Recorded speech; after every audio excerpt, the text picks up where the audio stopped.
Selamat malam, Li. Malam. Jadi kawan-kawan pengadaan, salam pengadaan.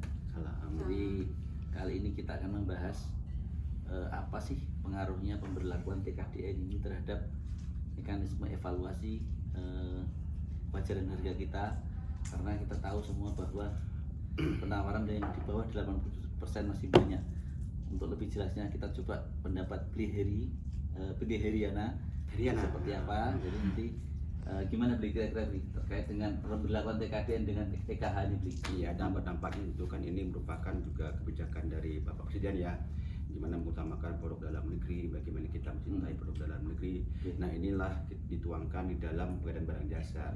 Ya, kita tahu bersama kan kalau kita bicara tentang APBD kan, APBN mungkin 99% ya pasti pengadaan ya. Betul.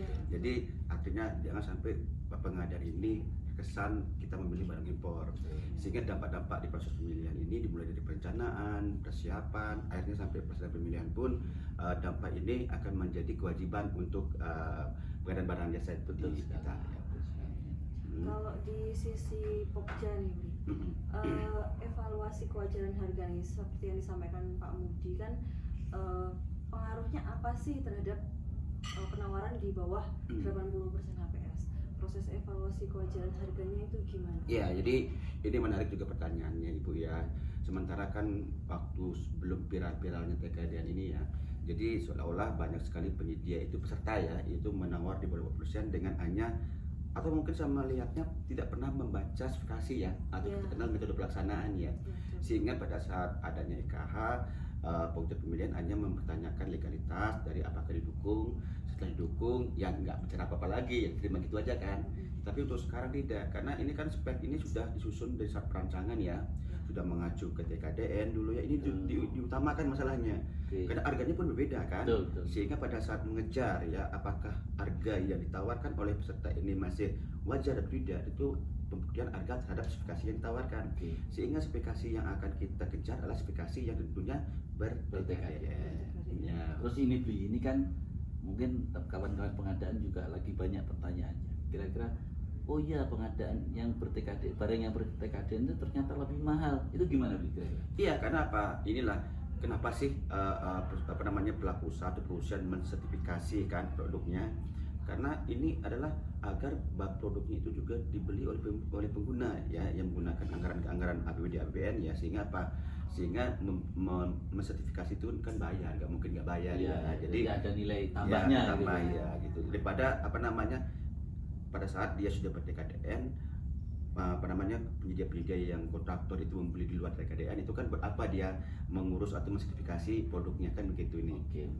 Terus terkait dengan evaluasi kewajaran harga, berarti ketika penyedia menawarkan barangnya kita harus membuktikan ke toko ya Bu ya? Ya, si pemberi dukungan. Ya, si toko pemberi dukungan kita klarifikasi ke toko itu apakah menjual barang yang sudah bersertifikat TKDN yang seperti dipersyaratkan itu ya? Iya, adanya setidaknya pada saat nanti dia menang misalkan, harga yang ditawarkan itu memang harga yang menjual atau memenuhi sertifikat TKDN. Artinya bukan hanya sesuai sertifikasi tapi juga bersertifikat gitu. Tapi pada saat proses sebelum penetapan pemenang itu juga dibolehkan jadi ke toko untuk klarifikasi harga pada saat evaluasi kewajaran.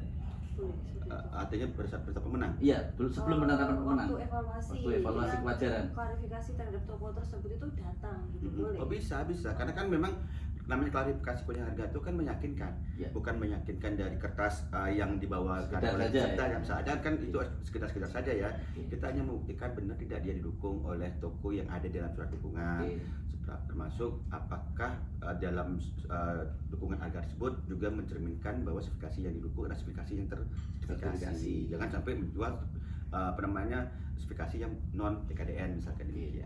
Baik, terima kasih Bi, sangat jelas sekali. Jadi kawan-kawan pengadaan, nanti ketika kita sudah melakukan evaluasi kewajaran harga terutama yang penawarnya di bawah 80, kita bisa melakukan cross check ke tokonya, memastikan bahwa toko tersebut menjual barang yang ber-TKDN.